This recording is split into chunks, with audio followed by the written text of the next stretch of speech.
Kenangan Anang Hermansyah saat bercerai dari Krisdayanti. Ayah Aurel harus bertahan uang 15 juta rupiah. Anang Hermansyah kembali menguak sedikit kisah pahitnya saat bercerai dengan Krisdayanti.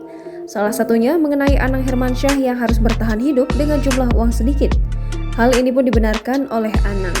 Sambil tertawa, ia pun mengatakan jika kala itu dirinya betul-betul hanya memegang uang 15 juta rupiah. Padahal pengeluarannya bisa sampai 40 juta rupiah. Namun saat itu dirinya merasa ikhlas saja pada kehendak Yang Maha Kuasa. Hingga akhirnya Anang bersama keluarga bisa berada pada titik yang terbilang sukses.